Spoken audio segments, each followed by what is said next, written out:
Também foi criado o Programa Nacional de Diesel Verde, onde um conselho vai fixar a cada ano a quantidade mínima de diesel verde a ser adicionado ao diesel de origem fóssil.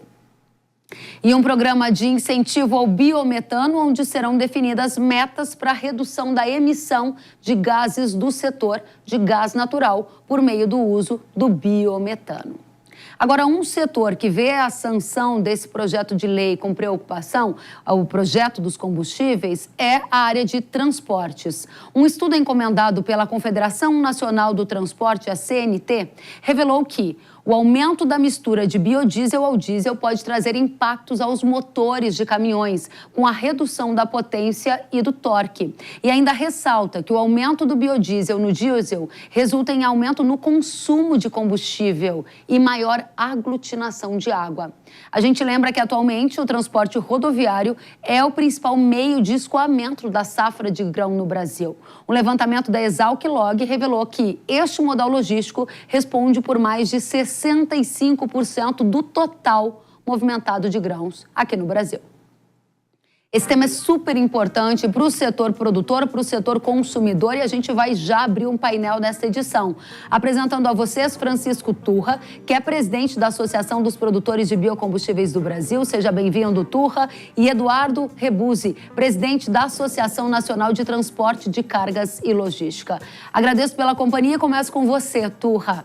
Qual é a demanda de grãos que vai ser criada e a partir de quando esses impactos do adicional vão ser sentidos no mercado agrícola? Afinal de contas, é bastante o aumento da mistura previsto do biocombustível aos combustíveis, não é? Bem, eu não tenho dúvida que nós estamos falando de um projeto importantíssimo para o Brasil. O Brasil é grande produtor de biomassa, o maior produtor de biomassa do mundo é o Brasil. E há muitas alternativas, não é apenas soja, não é apenas canola, não é apenas pongâmea, que podem, por exemplo, produzir o biodiesel em se falando de vegetais.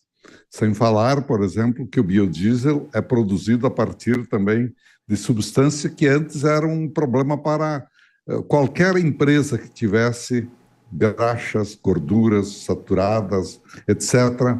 Era um problema enorme para o meio ambiente, enfim. E nós hoje temos aí uma solução que ajuda o produtor, que ajuda a produção, que ajuda o Brasil, sob o ponto de vista ambiental, porque eu acho que ninguém tem dúvida, CNT, Anfávia, ninguém tem dúvida que todos têm que fazer alguma coisa efetiva para ajudar a descarbonização. Bom, por sorte, o agronegócio brasileiro ganha, porque ao invés de você estar importando 10 bilhões de litros de combustível fóssil, biodiesel, você tem aí essa alternativa do biodiesel, além do etanol, que desde 1975 já estava em plena vigência, já impressionando o mundo. Então, eu não tenho a menor dúvida que esse projeto de lei, e você colocou, além dos números, algo muito importante. Tudo vai crescendo a partir de que CNPE autorize, viabilize, veja os problemas técnicos, o impacto, porque não é um projeto que unilateralmente foi imposto, mas uma discussão grande, cientificamente feita, analisando as ponderações da CNT, e todos os que estiverem no processo, eles serão cobrados, e nós só vamos ter elevação se tivermos o produto confiável como estamos tendo. Porque a gente ouviu muitas denúncias, olha, o biodiesel está causando problema no inverno, no verão, aqui e ali. Quando nós pedimos a comprovação para identificar onde e com quem acontecia, nós não tivemos, por exemplo, a Aprobio, nada. E há estudos feitos, por exemplo, por um professor da Universidade de Brasília, que a própria universidade veio e disse, olha, não está autorizado pela universidade a dizer o que ele está dizendo. Portanto, inconfiável o parecer. Então, eu acho que o Eduardo, que bem representa a CNT, sabe que isso tudo foi feito assim, democraticamente, com abertura, a ciência presente. O biodiesel não está aí por acaso. Ele está aí porque efetivamente correspondeu. Muito bem. E, Kelly, nós já estamos diante de um produto, Bivan, que ele até já dispensa o diesel fóssil, 100% até. Muito E bem. aí, naquele dia, nós vimos caminhões de várias marcas, aviões lá próximos, aguardando a hora de poderem utilizar isso para fazer alguma coisa para descarbonizar o meio ambiente. Turra, eu vou voltar com você já já e vou pedir para você a resposta que estou esperando, de quanto a gente vai ter de aumento de demanda para grãos, para cana, mas é já já na segunda rodada você traz esses detalhes, porque no final das contas essa é uma vantagem também para quem produz o grão, seja soja, o milho ou a cana, entre outras culturas que podem ser usadas como biocombustível. Eu vou agora para falar com você, Eduardo, porque há pouco nós mostramos um trecho de um estudo da CNT que apresentava impactos da nova lei nos motores dos caminhões e preocupações de vocês. Como vocês pretendem lidar com essa nova realidade à medida que aumentará a mistura de biocombustível nos combustíveis fósseis? Bom, inicialmente agradeço a oportunidade que a Jovem Pan nos traz. Cumprimento a você, Sué, Kellen, Severo e também o Francisco Turra. Bem, eu representando a NTC, que é a nossa Associação Nacional de Transporte de Carga e Logística, que representa todos os transportadores do Brasil e faz parte do sistema de transporte, que é composto pela CNT, pelo SESC-Senat e pelo ITL. Nós, assim, de pronto, declaramos que nós somos favoráveis a todas as medidas que visem a redução de emissão de gases. Nós temos projetos também importantes, como despoluir, de aferição de emissão de gases dos nossos veículos, tanto transporte de cargas, como também transporte de passageiro. Então, nós temos essa política de combate à emissão de gases está dentro da nossa história e faz parte do nosso projeto. Isso é bem claro. Também estive presente lá no evento da sanção da lei que foi aprovado no Congresso na terça-feira passada, e estamos de acordo com a política no conceito geral. Existe, sim, preocupação nossa por conta dos estudos que nós já temos realizado, a CNT tem realizado, tanto em universidades aqui no Brasil também, como em outros estudos do exterior, comprovando que existe, no momento, um limite de aplicação do biodiesel ao diesel fóssil, né? Temos informações, na Europa, a adição de biodiesel está na ordem de 7%, Estados Unidos 5%, Argentina 9%, 10%. O Brasil, nós estamos atualmente com 14%. E isso nos causa preocupação, porque não somente os estudos, como também fatos comprovados em empresas de transporte rodoviário de cargas e de passageiros, da formação de borra, de problemas no bico, na bomba injetora. Quer dizer, então, isso vem causando alguns transtornos às empresas e causa, sim, uma preocupação para a operação dos veículos. Eduardo, então, eu vou voltar a explorar esse ponto com você. A gente vai precisar renovar aqui a questão da sua internet para termos mais clareza ainda na sua participação. Volto com você na seguinte rodada para que você aprofunde esses temas. Enquanto isso, continuo com Turra aqui na conversa. Obrigada, Eduardo, por enquanto. Turra, diga para a gente. Os críticos do biocombustível apontam efeito no preço de alimento, porque, afinal de contas, a gente vai estar tendo uma competição. De um lado, o grão para alimento, de um lado, o grão para combustível. De novo, eu te pergunto, quanto vai aumentar de demanda para o agro com essa nova lei sancionada? E a segunda questão vai ter efeito colateral na formação do custo do preço da comida no Brasil? Kellen, efetivamente, a produção de soja no Brasil, de 150 milhões de toneladas, ela vai ter um destino de agregação de valor aqui dentro e hoje já está tendo com o biodiesel. Ao longo de 15 anos, nós já utilizamos uma safra, ou seja, nós utilizamos já 300 milhões de toneladas praticamente ao longo de 15 anos. Vamos esmagar em torno de 30 milhões de toneladas por ano para produzir o biodiesel necessário dentro da previsão. Ano que vem, de 14 para 15, nos anos seguintes, um a mais.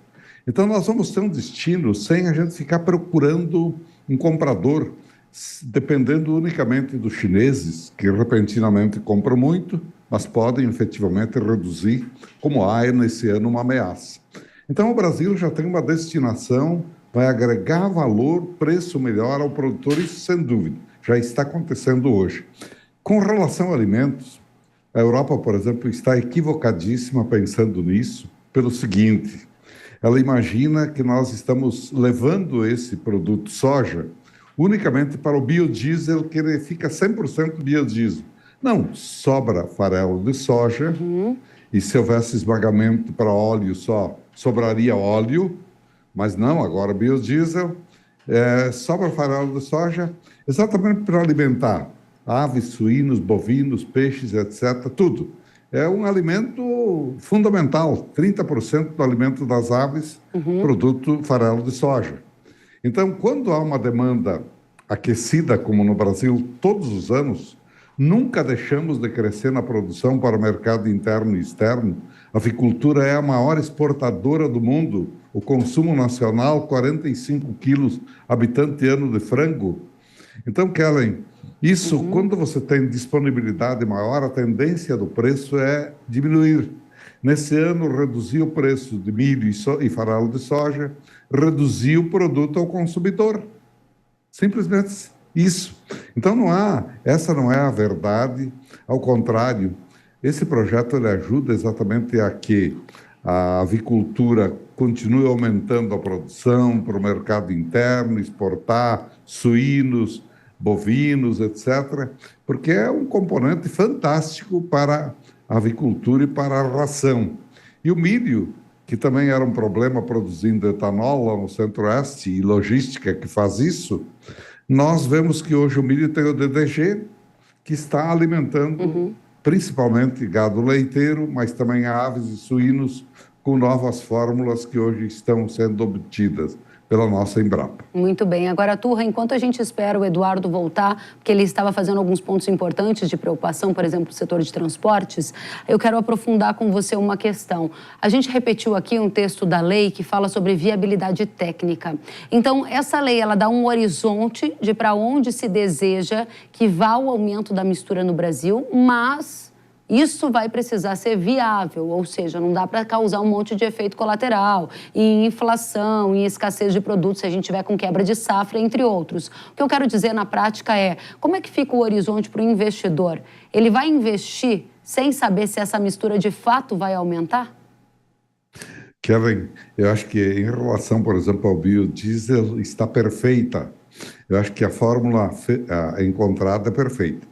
Subindo 1% ao ano, a partir do ano que vem, você vai podendo aferir exatamente qualidade e especificidade, benefícios, e não, você vai também descobrir se há defeitos, problemas, né? Então, perfeita, acho que a legislação previu tudo isso, por enquanto não houve problema algum, mas a segurança jurídica, sim, porque estabelece que nós podemos crescer até 2030, 20%, e depois podemos crescer mais, desde que CNPE efetivamente valide, e a validação acontece pela qualidade, né? Bom, mas também não vai cair abaixo de 13%, um ponto percentual do que está hoje. O que aconteceu já há 2, 3 anos passados? Previsão de subir para 15%, de repente, redução para 10%. Exato. Aí sim ficou muita indústria ociosa, muito problema, prejuízo e etc. Isso vem exatamente traçar um normativo futuro. Eu garanto para o biodiesel etanol crescimento, desde que possam tecnicamente ser comprovados. E eu estou também abrindo horizontes para outros, querosene verde, biometano, uma série de outros combustíveis que farão. Muito bem. Então, olha, é um momento muito importante para o país. Investidores muitos estão chegando. Desde o dia da promulgação, a gente já teve não só notícias, mas inclusive sondagens de investidores. Por exemplo, produzir combustível fóssil. Tá certo. Você acha que é uma riqueza maior do que produzir combustível verde? Não.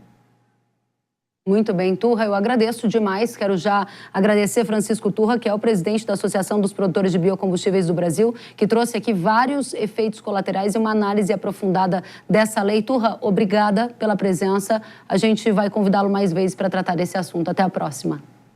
Um abraço, muito obrigado. Até já. Nós vamos voltar com o Eduardo da CNT daqui a pouco, porque ele tem contrapontos a essa nova lei. Mas, enquanto isso, quero trazer aqui uma questão importante que está em análise. O Instituto de Combustível Legal destacou a necessidade de fiscalização para evitar que empresas façam adulteração dos combustíveis e ganhem em competitividade em relação àqueles que não irão cumprir o percentual de mistura. Vamos ouvir. É um grande avanço para o Brasil na transição energética, na liderança mundial sobre esse processo. Vamos ter combustível de aviação sustentável, além de termos uma matriz elétrica mais limpa do mundo, vamos ter também uma liderança mundial na transição energética. Alguns dos cuidados precisam ser observados. Por exemplo, a mistura do etanol na gasolina, que hoje está limitado a 27%, vai subir até 35%. É muito importante termos um controle técnico dos carros e dos veículos, saber se os veículos podem suportar essa elevação e em quanto tempo isso pode ser feito. Outra dificuldade grande é a questão do biodiesel. O biodiesel está hoje com uma mistura de 14%, vai subir eventualmente até 20%, não se sabe qual é essa elevação. É preciso ter uma fiscalização eficiente para evitar que empresas que vendem diesel como se fosse biodiesel, ganhem uma competição desleal com aqueles que fazem a mistura correta. Muito bem, muito obrigada. A gente volta agora a falar com o Eduardo, que trazia um contraponto. É isso que nós estamos fazendo aqui, analisando a nova lei sobre a perspectiva de quem produz o biocombustível, ouvimos há pouco Turra, mas também sobre a perspectiva de quem usa esse combustível. E aí, Eduardo, você estava falando sobre a preocupação das transportadoras, dos caminhoneiros com o aumento da mistura do diesel, do biocombustível no diesel. Conta pra gente que efeito colateral será dessa nova realidade, como vocês vão lidar com isso? Sim, é bom lembrar que o maior consumidor de diesel no Brasil é o transporte de cargas rodoviário, cerca de 80% do consumo direcionado ao nosso trabalho. Então, a gente tem a preocupação, e isso também é uma preocupação que não é só nossa, embora eu esteja falando aqui em nome de transporte rodoviário de cargas, mas também afeta o transportador de passageiros, a frota de ônibus. Né? Tivemos a oportunidade de ir em algumas garagens, conhecendo o que vem acontecendo com os veículos, né? Que é a formação de borra, a manutenção, a troca de equipamentos, de filtro que tem que ser antecipada. Tudo isso aumenta o custo, diminui a capacidade, a força do veículo, aumenta até o consumo. Quer dizer, os estudos que nós temos, que foram realizados, e a experiência que vem sendo desenvolvida pelas empresas no dia a dia, nessa operação, trazem essa preocupação muito grande com o aumento do custo, a redução da capacidade dos veículos em sua operação, de torque, de ponto de partida. Isso acaba aumentando até o consumo, porque o motorista, naturalmente, ele acelera mais para poder compensar essa perda de potência. Então, de forma geral, conforme eu falei no início, nós somos totalmente favoráveis às medidas que visem a redução de emissão de gases, de poluentes. Tá? Só que o que tranquiliza a gente, de certa forma, é que o CNPE ele vai conduzir isso de forma técnica. Tá? Então, esses estudos que serão realizados ao longo do tempo, eles poderão demonstrar que a adição de biodiesel está exagerada ou não, porque nós acreditamos que vai haver muito bom senso para que você não comprometa a frota que nós temos. Nós temos hoje mais de 3 milhões de caminhões no Brasil, circulando. E esses caminhões têm motores antigos também. Tá? Então, a própria Anfávia, ela também manifesta preocupação com relação à adaptação dos veículos à nova adição de biodiesel. Então, nós não estamos contra a lei. Estamos a favor de que isso tenha uma visão técnica para que não haja um prejuízo das empresas, em primeiro momento, e, em segundo, da economia como um todo e a sociedade. Excelente. Eduardo Rebuzzi, vamos convidá-lo para outras oportunidades, mas ficou muito claro o que vocês têm apontado como preocupações diante dessa nova realidade que se coloca aqui no Brasil. Eduardo, que é o presidente da Associação Nacional de Transportes de Carga e Logística, volte sempre. Até a próxima, Eduardo. Muito obrigado, parabéns pelo trabalho e pelo debate, que ele é muito importante que ele ocorra de forma perene, para que a gente consiga os melhores resultados possíveis. Excelente, faremos isso por aqui, com certeza. Obrigada.